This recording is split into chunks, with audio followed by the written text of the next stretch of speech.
I think Sony finally stumbled onto the secret to success, which is that they realized they could never actually make a good superhero film, so they decided to make one that was so bad, it went back around to being good again. Hey everyone, it's me, Aaron. And I'm Michelle. And we were talking about Venom today. I'm going to warn everyone, we were recording this right after spending 4 days at New York Comic-Con, and I don't know if I'm just tired, I don't know if it's because I've been screaming over the crowds, I don't know if it's con bug, but my throat is destroyed right now. So I might end up sounding like Venom by the end of this. What's really fun is we got 4 more videos to record right after this one. But yeah, so let's go ahead and get into this. I know people have been waiting on our opinions on this, especially mine, because I made that giant video in which I just went, here's all the problems with what Sony is doing with their Spider-Man universe. And that within like 2 weeks became the most popular video on my channel. People ate that video up. So I know people were waiting here. They were like, all right, what'd you think of Venom? And I'm sorry that we had to wait until Monday to get this video up. But like I said, we were at Comic-Con all weekend long. Yeah, and like people who were at Comic-Con just went straight from We kept trying to watch this. Yeah, they would just go straight from the convention right to the theater. So like they were the movie kept constantly selling out. Like we couldn't get like every single showing was sold out. And it was like, okay, this movie, man, like I said, I'm dying right now. Like I said, this movie actually did very well this weekend. It made $80 million. And I looked at that and went, okay, but they were wanting to make like $100 million. Like there was a report from Sony that came out that said Venom is on track to make $170 million. And I went, what? What? I ain't buying that one. So when it came out with only $80 million, I was like, okay, well that makes sense. But that's still way more than I was expecting. I will gladly admit, I expected this to make like $50 million. But I still looked at that and went, yeah, but this movie was probably like $250 million. That's, are they going to really be able to make their money back domestically? And then I looked it up and it's like, no, this only had a budget of $100 million. And now I'm like, oh yeah, this movie was cheap as fuck. This movie looked horrendously cheap. Which $100 million, like, that's not cheap. For a modern day superhero movie, that is low. That is way down there these days. So I was like, oh god, yeah, it's all making sense right now. But yeah, so let's go ahead and just talk about this film. I'll go ahead and just say right now. Yeah, I ain't lying. This is a bad movie. This is a really bad movie. But I had fun with it. Yeah. But not really for the reasons they wanted me to have fun with it. Yeah, I mean, there were definitely some moments where they were trying to be funny and I actually enjoyed Tom Hardy. Who would have thought Tom Hardy can be a one-man comedic duo?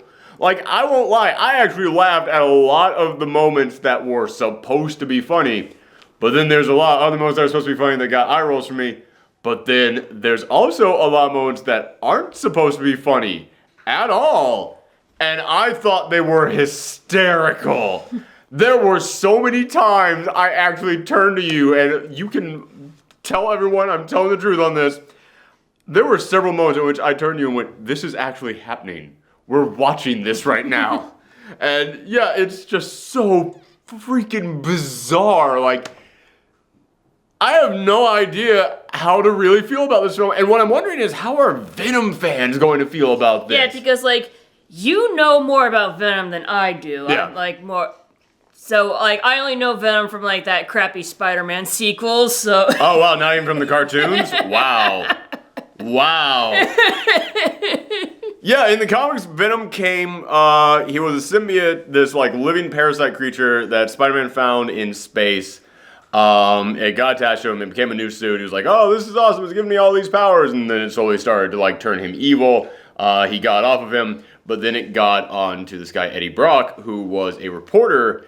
And he ended up running this story saying, hey, this criminal called the Sin Eater, he's really this guy. I exposed who the Sin Eater is, everyone. And then Spider-Man caught the Sin Eater and went, yeah, it's not that guy at all. You just told an entire newspaper that the wrong man was guilty of these crimes. So Eddie got fired for that, and he was like, Spider-Man, it's all his fault. It's like, aren't you the one who, like, framed an innocent man? So this is kind of also your fault for being a dumbass and not checking your sources, like a journalist should. And he then goes into a church to pray, and say, "Oh, please give me a sign." And that's like where Spider-Man is also like ripping the symbiote off of him. It drips down. So now this suit that's mad at Spider-Man because it rejected him, and this reporter who's mad at Spider-Man because he got him fired from his job, they merged together to become one guy who was like dead set on killing Spider-Man. But as time went along, eventually Eddie was able to kind of like realize, okay, you know what? I'm not a bad guy. I did some bad things, but I did it because I wanted to do good in the world. Maybe I should go out there and try and help people, which is, in the comic book world, code for, I was a villain that was really popular, so they're going to turn me into a hero so I can get my own series. And that's kind of what happened with him. So they basically had to create a version of Venom that didn't involve Spider-Man at all. And I found it really interesting that they still decided to go with a space theme, because there have been many different interpretations of Venom over the years. There have been in the different cartoons. Marvel created this line of books called the Ultimate Universe, which was, hey, what if the Marvel Universe started today? And we're just telling all these stories fresh, but set in the modern era. And in that universe, they made that Venom was an experiment that Peter's dad was working on. It was this thing that was supposed to cure cancer. And there's little bits of that in here because you see the Foundation that's finding the Venom things are saying this. They're finding these symbiotes and they're saying, okay, we're using this to try and cure diseases. But then it gets revealed that they're actually doing it to try and create like people that can live in space, because this guy wants to sell real estate in space because Earth is about to be destroyed. Yeah, this is honestly one of the worst comic book villains I've ever seen, because he's so goddamn generic. Like, I look at him and it's like, wow, he's kind of like Yellow Jacket from the Ant-Man film if he had no personality at all. Like, Yellow Jacket was at least kind of like a whiny ass. Like, that's the best word to describe him. And it's like, alright, well, at least that's something of a personality. He's a douche. That's what Yellow Jacket was. You take the douche out of it and just have him say every line completely flat and also kind of give him a god complex, and that's what this guy is. And it's like, wow. This guy's basically like Elon Musk. He's totally Elon Musk. It was obvious that's what they were going for in here. It is obvious. Man, I saw one tweet out there that said, Venom is loaded with Democrat propaganda and the left trying to force the LGBTQ community into our faces. And I was like, okay, well, there's a moment in which the not Elon Musk guy says fake news, but after that, I don't see a lot of like liberal propaganda in here. And where does the LGBTQ community come into this? Like, at all? Like, is it that makeout scene with I kept seeing tweets in which people said that, oh, the Venom symbiote actually makes out with Eddie Brock. I'm going to go ahead and let you guys in on a tiny spoiler. Normally we say the spoilers until after we give our scores. I'm going to go ahead and let you guys in on this one. This one isn't like a This isn't like plot or anything. Yeah. I'm just letting you know because I kept hearing that and I was forming all these thoughts in my head of like, what the what's the context? How is that going to, why would they do that? There is a moment in which Eddie and the symbiote get separated. Eddie is being marched down to the woods by the bad guys. And so the Venom symbiote gets on Eddie's girlfriend? Yeah. Ex-girlfriend? In the comics, it's his ex-wife, but in here I don't think they're ever actually married. Even though they had the rings on. Yeah, they were engaged, but they didn't get married. But it gets on her, and then she shows up, and she makes out with him. And man, in the comics, when the suit got on her, it's one of the worst 90s designs of a character you've ever seen. Because it's the Venom face with the big old rows of teeth, because everybody in the 90s loves sharp, pointy teeth. But it's also just the biggest pair of breasts and huge ass and tiny waist you could imagine, with the Venom face on top of it. And when she pops up in here, I was like, oh my god, they did it. Mm-hmm. They did the thing from the fucking comics because, yeah, I know what that actress looks like. We've been looking at her this entire time. Venom, her shows up and is just like, what? Like, did Venom eat a giant hourglass before? Although, to be fair, when Venom takes over Eddie's body, he's super buff, and Eddie is not buff, so... Which is another thing from the comics. In the comics, Eddie is buff. Eddie is like a workout junkie. Eddie just goes home and lifts weights nonstop. The Eddie Brock in this universe, oh my god, I hated him. I hated him too. He is, and the thing is, there's so many moments in here where they try to make you like him. And those moments made me hate him even more. Mm-hmm. And I couldn't figure out why until I was listening to another critic review this, and he said, it feels like an Adam Sandler movie. And yes. That's when it hit me. You know in Adam Sandler films, where Adam Sandler can go around and be like sarcastic and just a dick to like just the right people, to all the villains in the film. He's the perfect amount of dickishness to him. But then he's really good with kids, and he gives homeless people money, and he's really friends with this other guy who's kind of stupid, but he takes care of him, and then he's really nice to this person over here. They try so hard to make Adam Sandler in all those films the nicest, most likable guy on the planet. And I was looking at this, and like Eddie is walking down the street, and he's friends with everyone on the street, and he's giving a homeless lady $20, even though he hasn't worked in 6 goddamn months. And then he goes in, and it's like, oh, hey, Mrs. Cheng, hi, Eddie. And they have a nice rapport going back and forth. And I was just like, this is calculated. This is so by the goddamn numbers of someone going, all right, how do we make the audience like this person? And it doesn't feel real to me. It doesn't feel at all like, okay, this is a character who actually knows these people. It feels like a studio sat around a room and just went, we have to figure out the formula to make the nicest person possible. And like another reason why I didn't like Eddie is because he kept mumbling. Oh, I was about to get into that, yeah. Just like I was about another to get into Adam Sandler thing. This character. Okay, I had to go and get popcorn, all right? So as soon as we got in there, I went to get popcorn. I came back at the scene in which he was interviewing evil Elon Musk guy. No one's gonna give a shit what that character's name is ever. I refer to him as Elon Musk. Yeah. But I came back in during that, and it's like, okay, this is supposed to be his big, like, gotcha scene in which he's interviewing this huge, big deal guy. It's a huge moment for him. He says, well, what do you say about the allegations that they say you kill homeless people and that there's lots of bodies in here, like, just the most, like, are you a crack addict? Did I miss a scene in which they say that you're an actual legit crack addict? Because that's how he's playing this character throughout the entire film. And if you want to play him like that after you got the symbiote on you... Yeah, that makes sense, but that makes sense, but he was like that throughout the entire movie. And they keep talking about how he is a superstar ace reporter. I was like, who the fuck would give an interview to this guy? Who in God's name would get more than like 2 questions into an interview with a guy who looks like he's just soaking wet from sweat at every second? With a guy who is visibly shaking as he is asking questions. It is awful how he plays this character. And again, I'm not even saying that as like, well, compared to the comics, he's like, no, I'm just saying as a character, ignoring anything else it was based on, he is terrible. Mm-hmm. He is the worst. Like, I get what they're trying to do in a way, like they're trying to make him the opposite of Venom, so he's like kind of like this weak, timid guy. Yes. But you can't have a weak, timid reporter who wants to like fight, like go up and question like the big guys who are he's trying to like take down the big guys. You can't do that. Yeah. Like, Clark Kent isn't even this like nebbish and shaky and nervous, and Clark Kent is a character. Like, Clark Kent is a character that Superman puts on to, like, fool people into thinking that he's a nerd. This is what this guy actually is. Man, it was just, I remember just walking in and seeing that, and I was just, what is happening right now?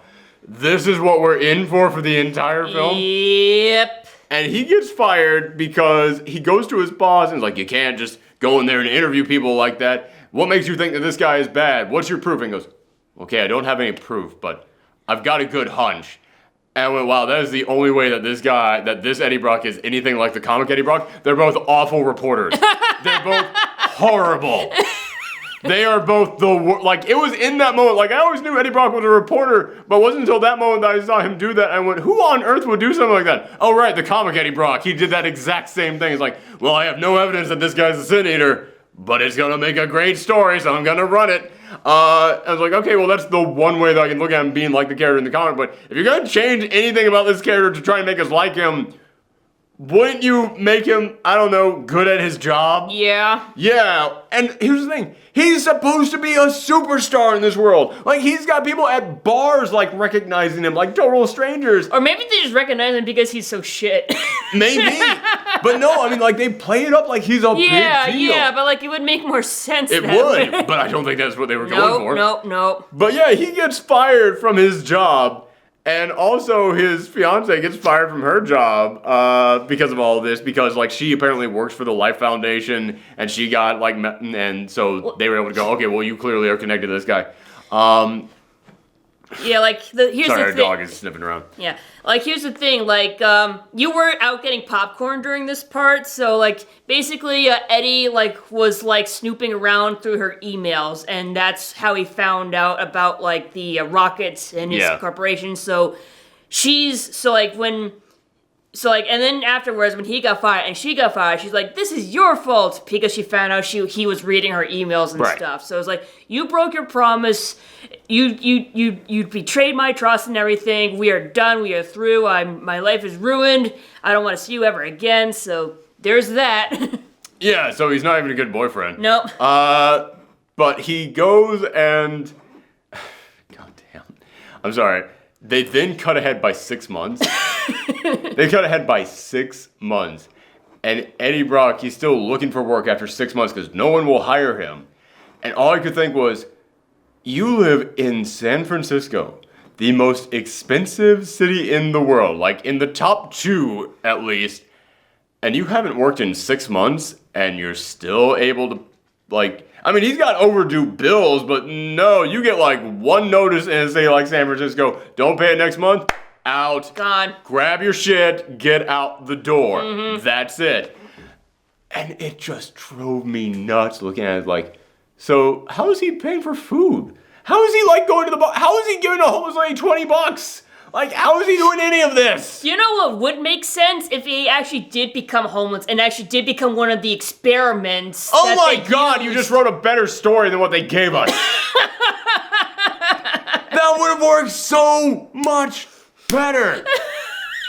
I mean, granted, he probably would have gone, all right, grab this homeless guy, and then it's like, I mean, he would have to have like grown a beard or something. Or something. So that they wouldn't recognize him.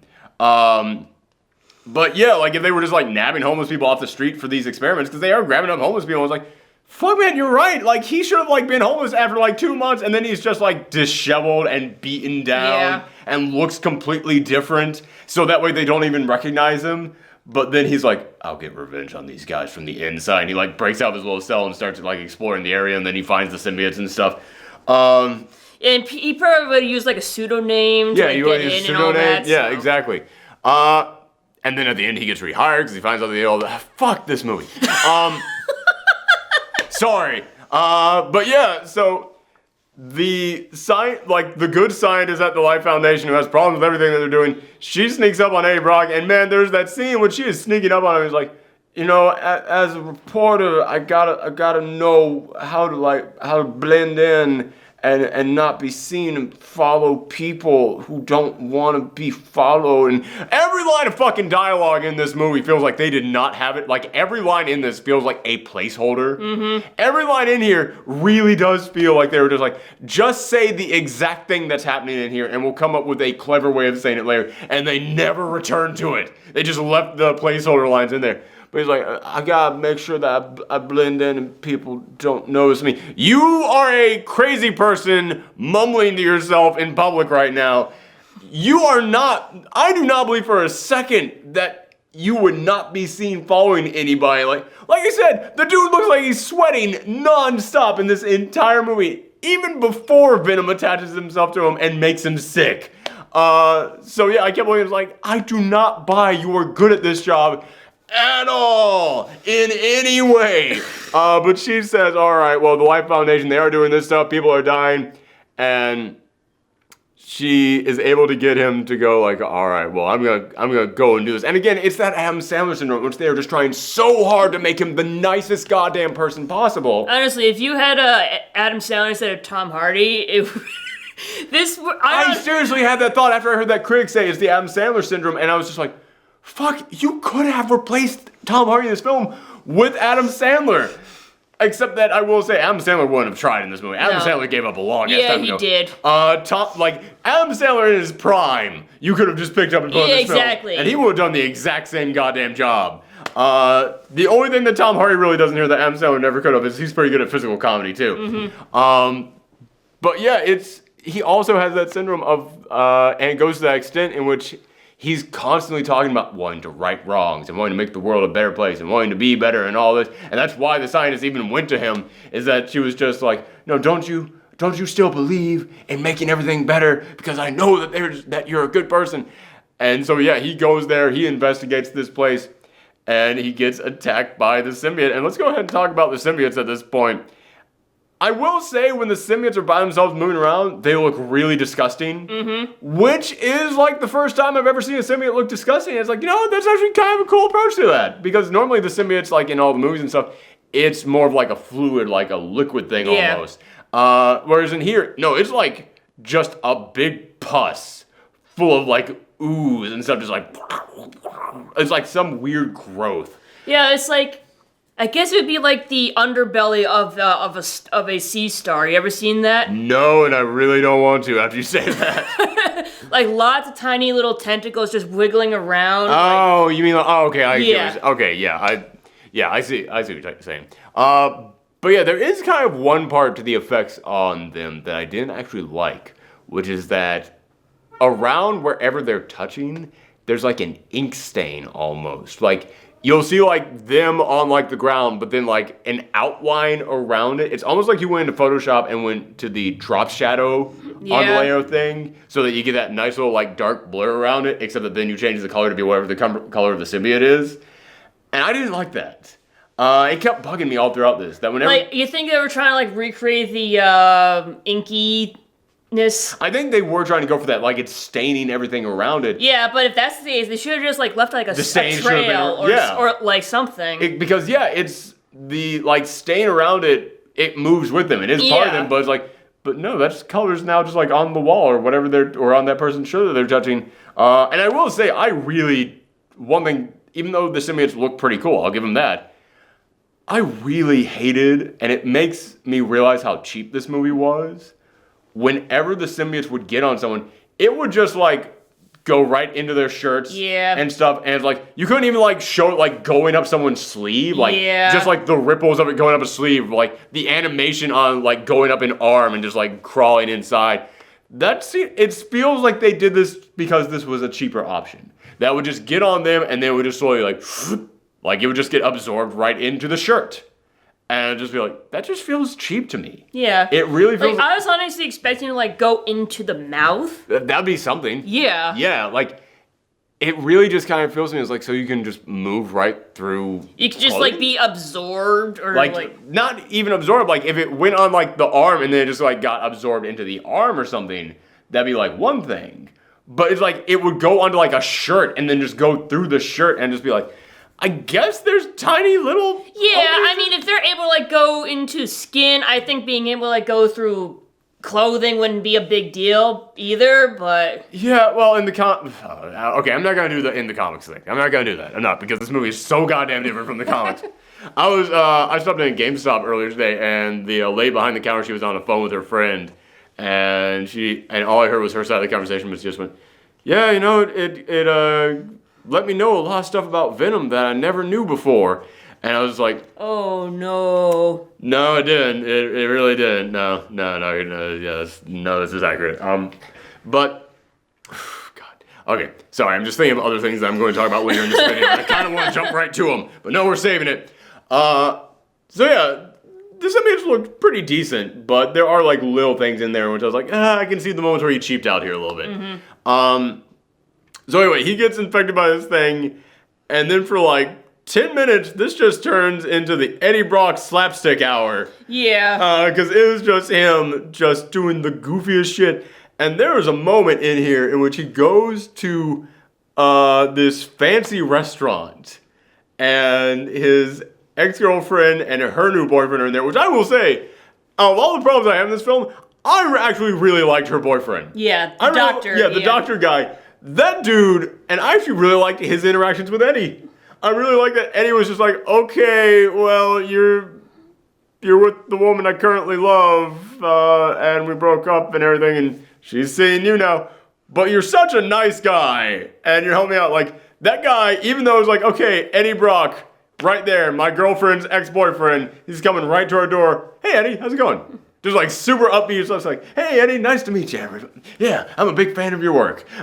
Just being the most nice and polite guy imaginable to Eddie. And Eddie was never like angry at the guy. Like, you could tell he was miffed at the situation. But yeah, it was like, oh, hey, Dave. Just like, I think that was his name, Dave. Or is it Dan? Dan, that was it. He was like, oh, hey, Dan. Just like that perfect amount of like, you're too nice for me to hate, but I just kind of hate the situation, so I'm just going to still be nice to you. I actually really dug all their little interactions. But there's that moment in which Eddie, he gets to this restaurant, and it's after the Venom symbiote is starting to like kind of take control. He hasn't actually seen the Venom symbiote. He's just got this voice in his head of just like, hungry, and that's it. He breaks into this restaurant. His girlfriend and her new boyfriend are there. He just starts like picking up everything and eating, just and she's feeling his forehead, and he's like, "Oh my God, you're burning up." It's like, "Yeah, it's really hot here." And I expected him to like just strip naked, because he's like stripping down his like dirty hoodie off, and he's just covered in sweat. He's like, "It's so hot, so hot in here," and he crawls into the lobster tank. Yes, and just sits there like, ah, and I kept looking at in that moment and just saying, "It's like, wow." What are the Venom fans going to think of this movie? Like, and then he grabs one of the lobsters and eats it. Because, like, that was the thing. Like, Venom wanted to eat, but, like, everything was dead. There's a moment in which he picks up, like, a steak and just goes, this is dead. This is dead. Just, like, talking to him, like, what the fuck? Like, how do you... Is Venom taking control of you and saying that? Like, how do you know you want to only eat live things right now? Oh, fucking no. Okay. But, oh God, this movie, it's flabbergasting. It is flabbergasting. So after that, he gets experimented on at the doctor's office. They run through the MRI machine. The high frequencies hurts the symbiote. And that night, some people come to his apartment and start attacking him from the Life Foundation. And that's when the symbiote starts to go nuts, starts lashing out. Yeah. And that's when we finally get to see Venom. And he finally gets to talk to this thing and find out what it is. And man, this is when we hit the second act of the movie. The second act of, oh, I've got this symbiote on me. Oh my goodness, oh no, what's going to happen with it? Oh, am I a monster? The second act of the movie, which typically, in any film, is the longest part of a film, because that's when you get the vast majority of character development and growth, is maybe 10 minutes tops. Yeah, apparently they cut out 40 minutes of Venom. I heard this. Yes. I heard this. Tom Hardy said his favorite 40 minutes of the movie is cut out of the film. Yeah, and it's like, that had to be part of the second act. And like, it why? had to have been. Because it just like jumps from like point like act 1 to like act 3, and it's like, whoa, hold up. There's some, there needs to be like Act 2 consists of a fight scene with a bunch of cops, and I think that was it. Because Venom, he starts off and he's like, we need to eat people. Oh, and we need to get back to our home planet. Eddie, you're a loser, Eddie. Which I actually kind of enjoyed whenever Venom called him a loser. Yeah, it's like whenever Venom talked, he was like really sassy, and that was always great. Venom was so goddamn sassy in this movie. So sassy. Yeah. And his tone changes constantly in here. Because sometimes he's being very mature and very regal. And he's talking with a very professional mannerism to him. And then other times he's totally street. And like, he's all over the goddamn place. And I kept looking at it, like, how is he learning his attitude? Like, where's all this coming from? I think it Also, by the way, when he introduces himself to Eddie, he says, I am Venom. I was like, that's your actual name?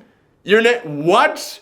And I had that moment in which I thought to myself, okay, well, maybe the people at the Life Foundation named him, and they named it Venom, but then you're free from the Life Foundation. Why are you still using the name that your captors gave you? Also, why would the people who are trying to use you to become better life forms name you Venom? Like, that makes no sense, but that was the only explanation I could come up with that. It's like, okay, well, maybe this race of creatures don't have actual names, so it just took whatever name they gave them, and for some reason they called it Venom. But then later on in this film, another symbiote finds Elon Musk and takes over him. And Venom goes, that is Riot. he's kind of the leader. And and Riot introduces itself to Elon Musk as Riot. I was like, no, these are their actual names. You were so goddamn lazy in this film. You couldn't even like take the time to go, okay, well, how do they come up with the character name? Like, how does Eddie give Venom the name Venom? Where does that? No, just all right. Well, my alien species name is Venom. Why does that mean something different on your planet? Or maybe Eddie could be like, you're poisoning me. You're like Venom. It's like, ooh, Venom. I like that Fucking name. anything. But, like, I think I might have a reason why Venom's personality keeps changing. Maybe because it has to do with, like, the other humans he tried to, like, connect with, but, like, failed. Sure. Fine. Fine, whatever. I don't like giving a movie more thought than the people who made it clearly did.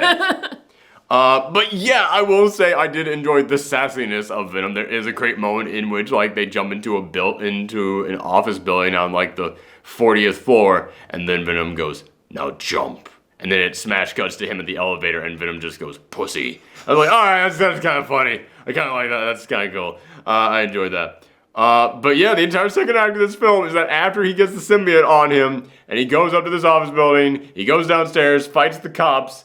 Like, he goes up to the office because it was his former boss because he wanted to, like, give him the evidence of, like, Elon Musk doing evil things. And he actually wrote a note.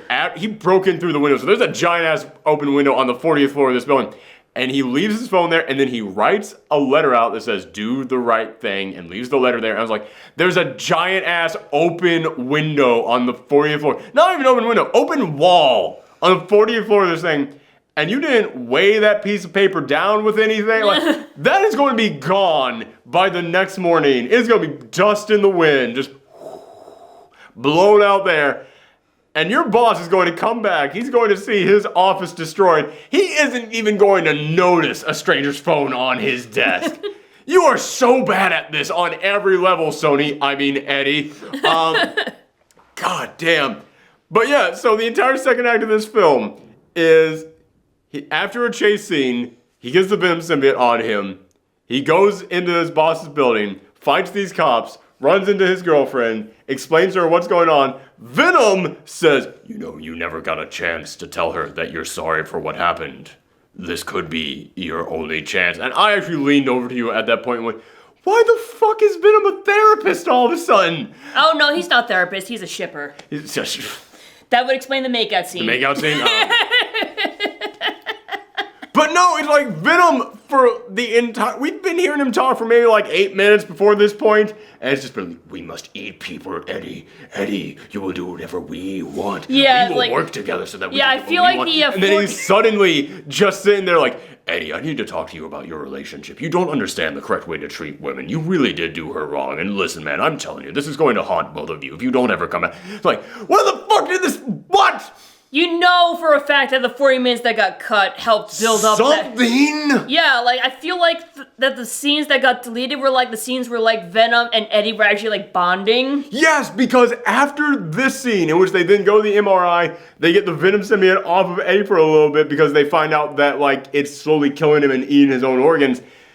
They get it off and they get trapped in this glass room, and Eddie is going, you said we were gonna work together.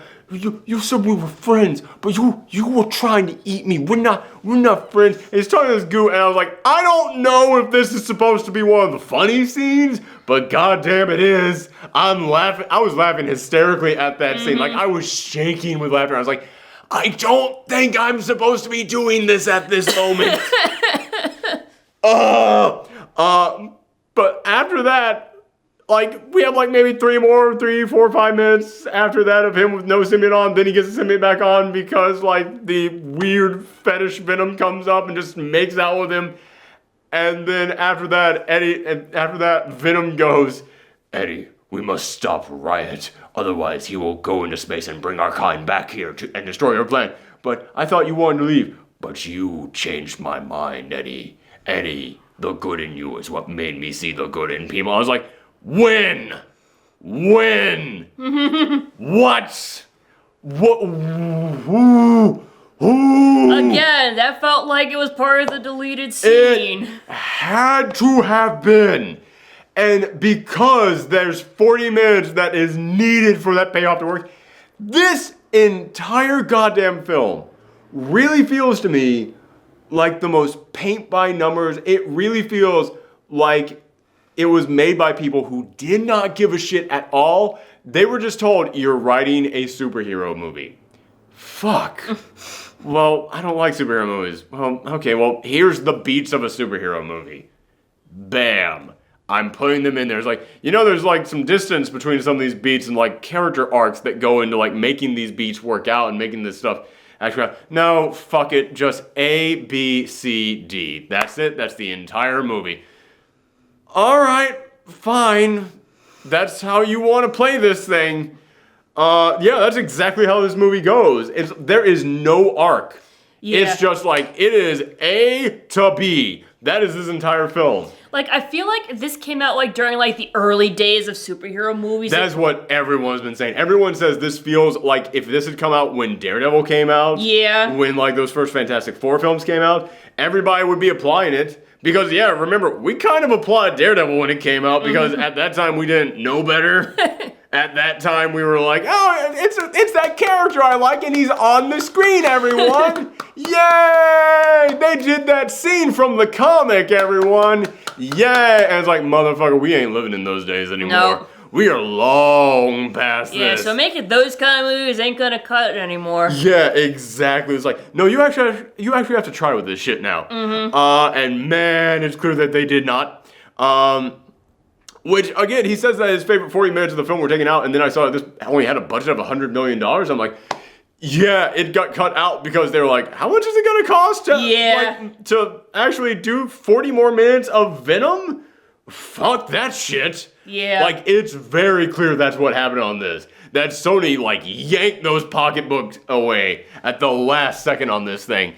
And yeah, you keep looking at it, it's like, okay, well, where's the entire sequence of, like, Eddie learning how Venom works? Of him learning the costume, where's the entire sequence of him, like, learning the weaknesses? You don't get, like, a sequence of, like, Eddie, like, going, like, oh, okay, well, this is how this thing works. There is a moment in which he's in the backseat of the car going back to the hospital with his ex-girlfriend driving. He says, well, we gotta get you back to the MRI. And then Venom goes, no MRI. Frequencies over 42,000 hertz. And, like, he gives the exact frequency of it, and I was just like, when the fuck do they have that frequency on your home planet?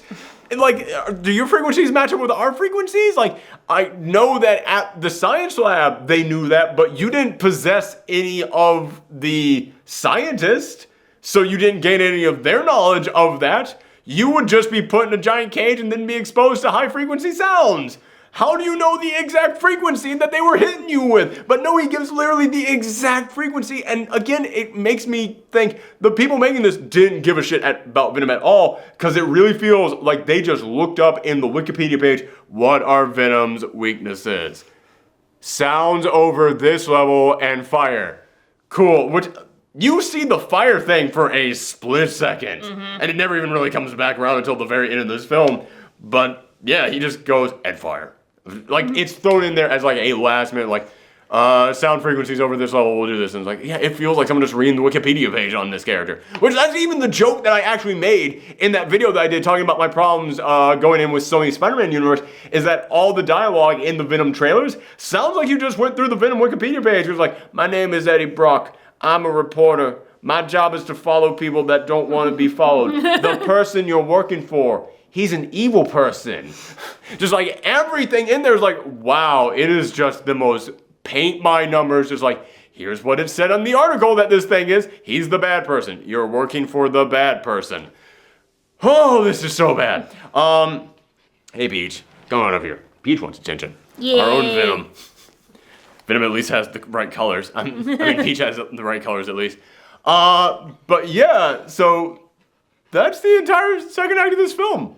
We literally just told you everything that happens in the second act of the film. And it's like, okay, where's the moment in which Eddie and Venom are bonding? Where's the moment in which Eddie is learning how to use these powers? Where's the moment in which they're learning how to work together? Where's the moment in which Venom is learning about our world? The only thing we get of that is when they break into that office, Venom climbs to the top of the building, And he looks out and goes, your world, it's not so ugly after all. That is all you get about Venom learning about our world, learning to appreciate our world, wanting to protect our world. And at the end of this, he just goes, it was you, Eddie, who changed my mind. When did Eddie talk to you about any of this shit? All Eddie ever did was just say, no, you can't eat that person. And that's...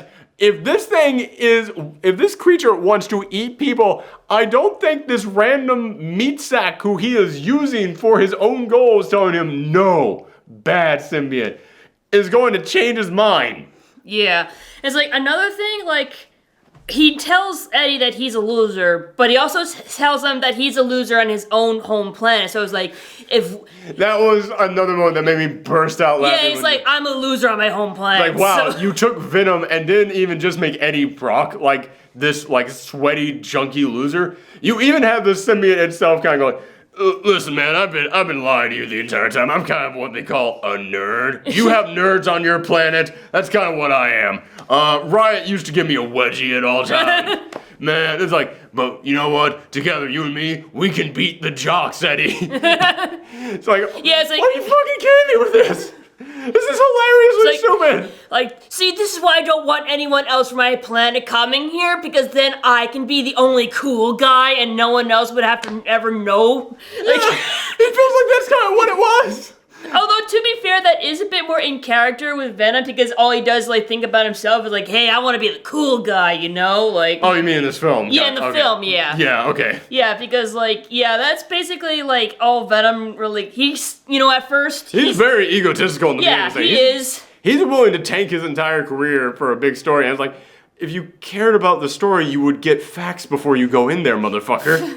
But, okay, no, I'm kidding. He didn't actually do it because he cared about himself. He did it because he's the nicest person on the entire planet, and he cares about everybody else, because Eddie Brock is this special little angel snowflake baby, and he's the most precious little cinnamon roll, and we have to make sure that he is protected at all times. At least that's what the movie tells you we're supposed to feel about this guy. Mm-hmm.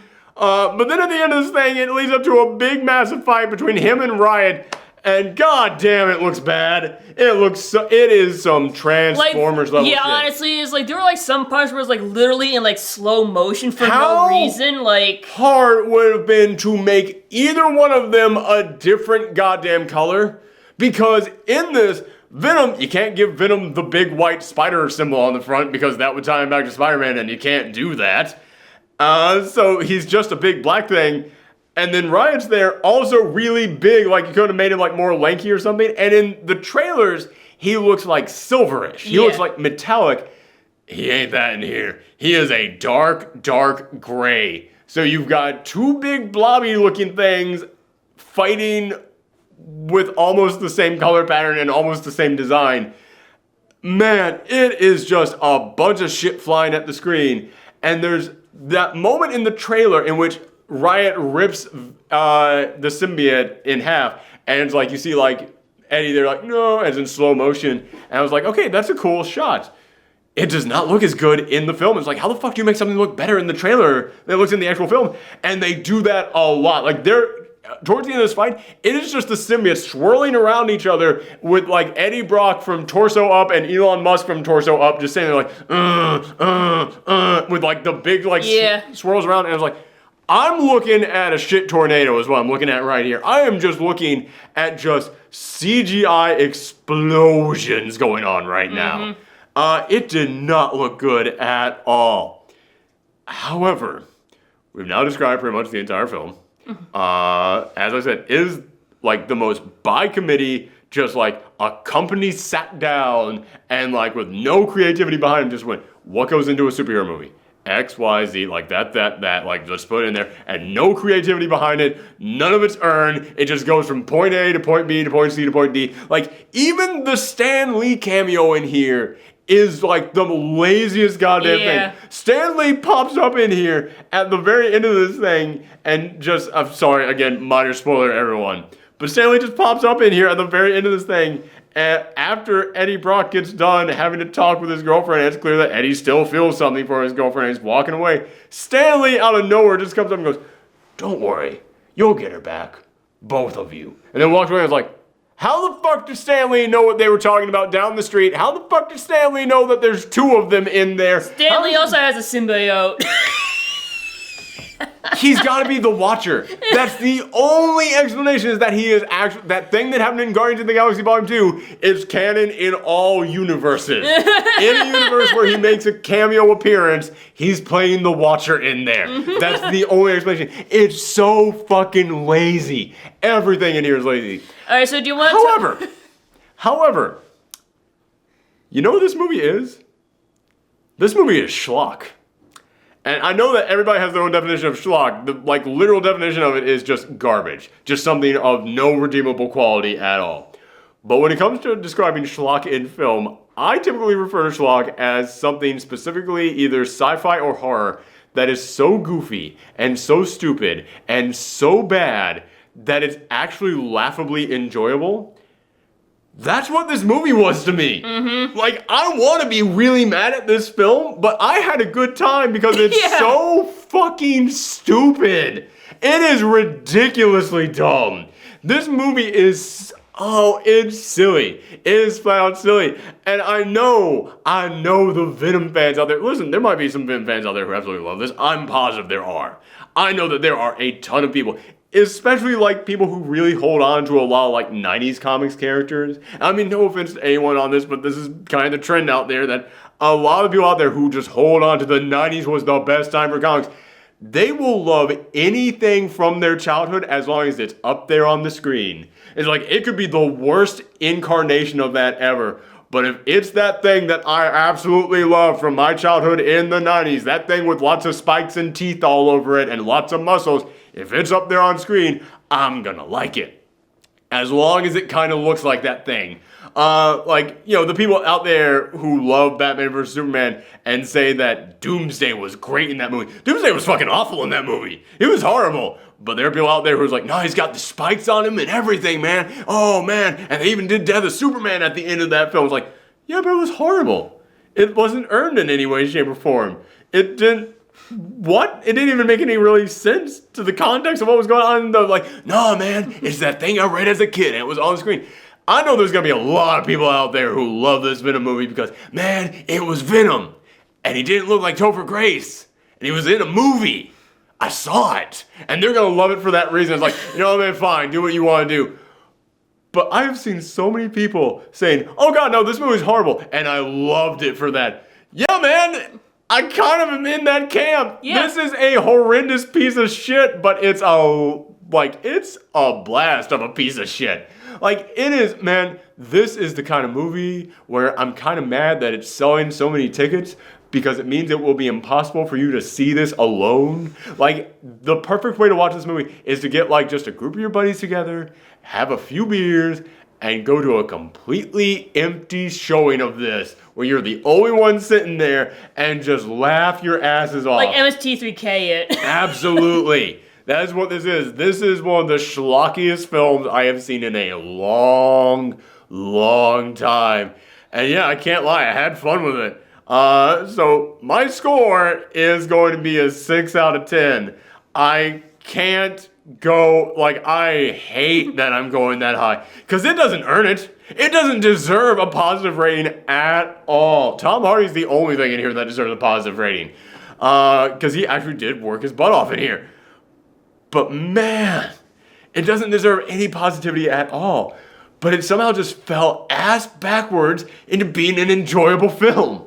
I guess maybe a 6.5, maybe. Oh wow, even more than me. Okay. Yeah, I feel I'm a bit more lenient because I don't know much about Venom, so it's I'm more willing to let shit slide. Fair enough. Fair enough, but I'd like to reiterate my problems with this film. I mentioned that man, Venom's a far more interesting character if you can have his relationship with Spider-Man in there. I've said that before. I assure all of you, I am judging this film solely for what it is. I am not judging this as where's Spider-Man? I'm judging this just on things like story structure. Yeah. And oh boy, it is a stinker in that. Yeah, but it's all the wacky shenanigans, they just got to me. Yeah. It's Tom Hardy is funny. I got like the dude needs to do more comedy. I just want like a Saturday like morning cartoon skit with those two, or like maybe just like a comedy bit on like Adult Swim with like just Venom and Eddie, the Venom and Eddie show, like. Just like short, like 2-minute long skits in between commercial breaks, and then just like going to the convenience store. Like at the end of this film, okay, that's spoilery stuff. All right, sorry. No, it's like, honey, did you feed the cat? Oh, I thought you said eat the cat. Oh, Venom. Oh man, it is. Yeah, it's enjoyably stupid. I mean, like at the end of this film, it just says, "Eddie, you changed my mind." That's supposed to be the big like emotional moment. Man, I was shaking with laughter at that moment. Yeah, like all the parts. Fuck you. Like the parts that are supposed to be emotional are just so silly because they had no build-up. The only thing in here that isn't funny is the villain, simply because he's so flat and boring and uninteresting and just stupid. Yeah, like if they had made that dude more cartoonish, like that's what this movie needed. Like this movie. It could actually have like redeemed itself for a lot of people if it realized it was going to accidentally be a comedy. Yeah, if you're gonna be like ridiculous, just like go all out, like seriously. If this movie had like actually been, you know what, fuck it, let's just make a comedy. Cause like I said, there's like half the jokes in here that actually really hit with me because they were just so stupid. So I think if they had just leaned into that, this actually probably would have been a better film overall. Because, like I said, the only redeeming quality of this movie is that it accidentally is funny. So yeah, I'd give it a 6 out of 10. I can't believe I'm doing that, but man, it doesn't earn it. It doesn't deserve any kind of praise, but man, they won the lottery on this one. It is so rare that you find those movies that fall ass backwards into being a good comedy. But this is it. This is like, oh my god, this is the Room of superhero movies. Yes, I've heard people like say that before. Shit, they have? Okay. Yeah. Man, that is exactly what this is. This is the... Tell me why So should just play the villain in the next film. Speaking of that. Spoiler time. Alright. Spoiler time. Okay. We basically described the entire majority of the actual film itself. Yeah. So let's just do the post-credit shit. Yeah, like, oh, by the way, they defeat Riot by blowing up his rocket, so... Which, again, this movie just moves so fast of, like, we're going to go into space. It's like, wait, what? Like, there's even a guy behind him, and the guy behind him, he's supposed to give this look of, like, I have to do something to stop this. And you get a sense, like, maybe he had some parts in, like, the 40 minutes that was cut. Yeah. But instead, because this guy is just so randomly, like, we're going into space, and I'm the one who's going to pilot it. Me, the guy leading this company right here. So instead, that look on his face, it doesn't come off as like, oh my god, I have to do something to stop this. It comes off as like, motherfucker, what? And so they blow that up. And at the end of it, like when they're spiraling down to the earth and Venom forms a giant parachute, he goes, goodbye, Eddie. Just like trying to be like super sad, like, I always loved you, eh? It's like, again, you guys have spent 10 minutes together. And he, like, rejected you during that 10 minutes in there. Yeah, so again, it's like, man, none of this shit is earned. None of it is earned. But we get to a post-credits thing. There's two. And Sony does not know how to do post-credits scenes. The first one, it's very clear it was written by someone completely different because it does not feel like any other part of the film. And it also... Again, I say this film had awful writing because it literally sounds like they were just ripping lines straight from, like, the Venom Wikipedia page. But at least Tom Hardy was able to, like, sell some of that shit with his weird, chunky behavior. But at the end of this, he's not acting like that at all. And so the lines just come off incredibly flat and basic. And there is a moment in which they try to be clever. And man, the cleverness is that one line that they try to be clever is one of the worst lines of this entire thing. I seriously believe they called people back in, like, months after they finished shooting, to just be like, all right, we gotta shoot this. Oh, fuck it, I don't know, I can write, how hard can it be? Like, that kind of a thing. He goes to this prison to get an interview. He goes in there, and, like, the moment I saw him point up to the prison, I was just like, we all know what this is. I know exactly what this is. He goes in there, and he sees this guy in the worst fucking wig you will see all year. It is worse than the blonde wig that Sue Storm had to wear in that last Fantastic Four movie, where they called her back in for reshoots, but because her hair wasn't blonde, when they called her back in, they had to give her this awful looking blonde wig. It's worse than that. This is a Ronald McDonald, like just puffy afro of a wig. And it's like, man, no, it does not. For anybody who's going to say, well, that's the kind of hair he has in the comics. No, it's not. No, he has that color of hair in the comics. It is a puffy afro, and it's on Woody Harrelson. I kept thinking they're not going to show this person's face because they don't know who they're going to get to play this character in the sequel. They turn around and it is an A-class actor in there that they got to show up for this shit. Slap this wig on, and it's an A-class actor who we all know is bald. And because we all know he's bald, maybe that's why I was looking for it, but it's very clear. You can see, like, back here, like, right here, where the hair should keep going, it just stops. Because the wig just stops there. It just sits, just thump. That is it. That is the wig that they put on this guy. Like, it's not even what you would get at Spirit Halloween. Like, you would get better shit from Spirit Halloween. Like, this is what you would get at, like, a Dwayne Reed when they're selling Halloween shit.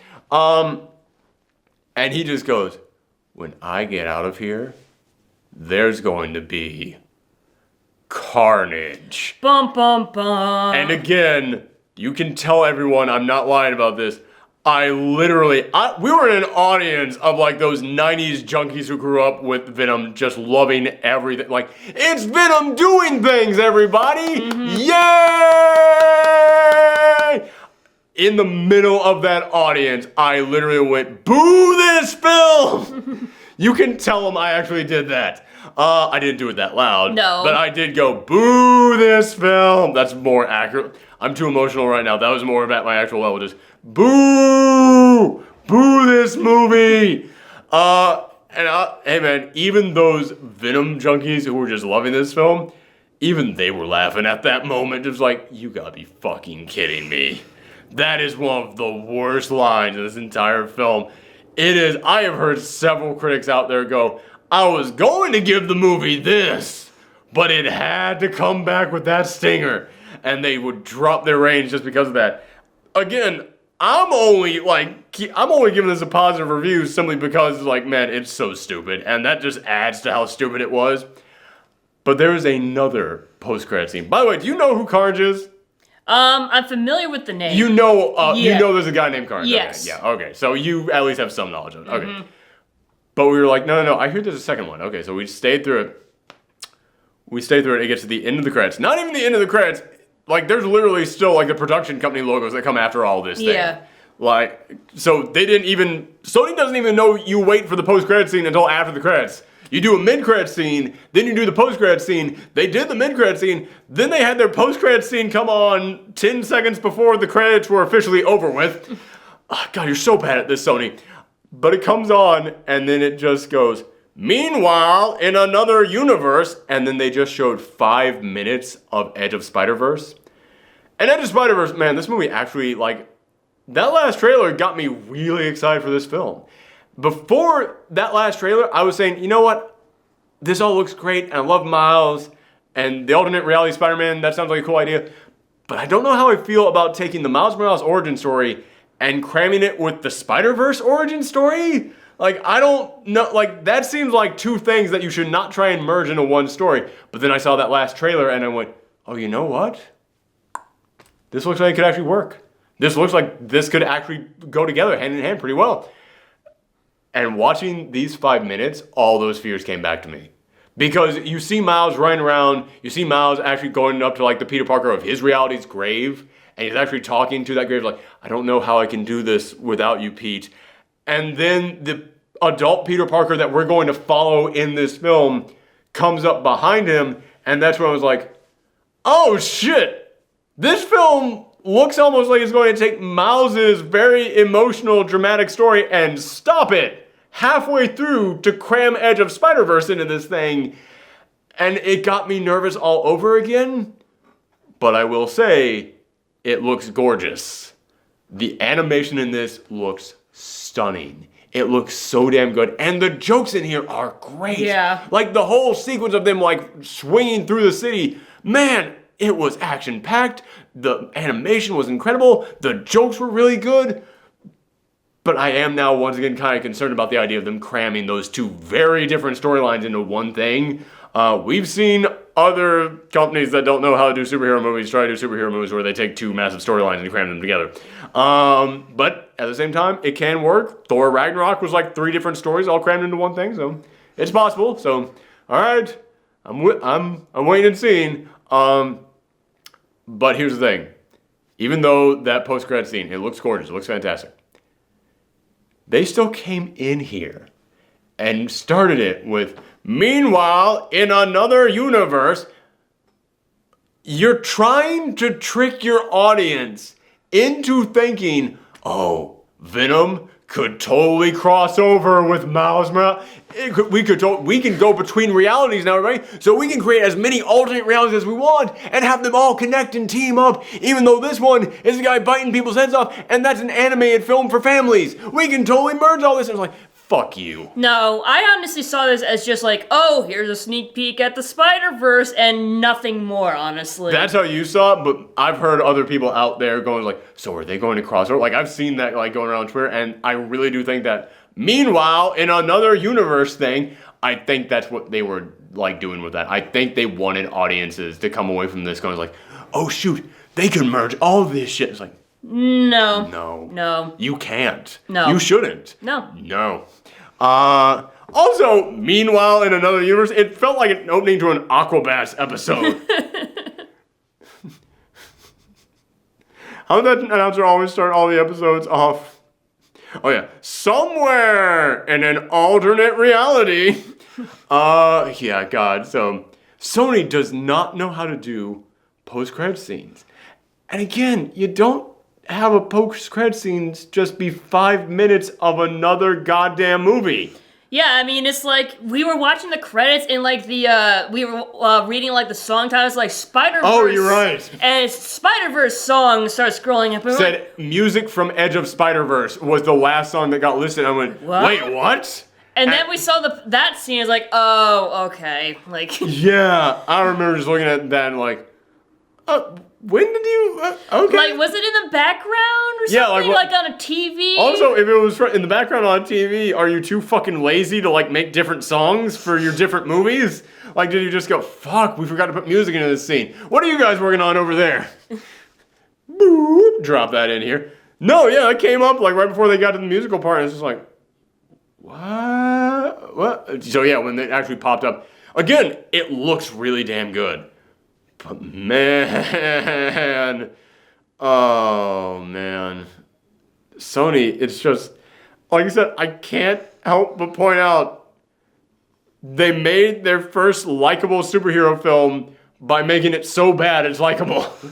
But yeah, that's our thoughts on Venom there. I know you guys were waiting for this for a long time. I hope we covered everything.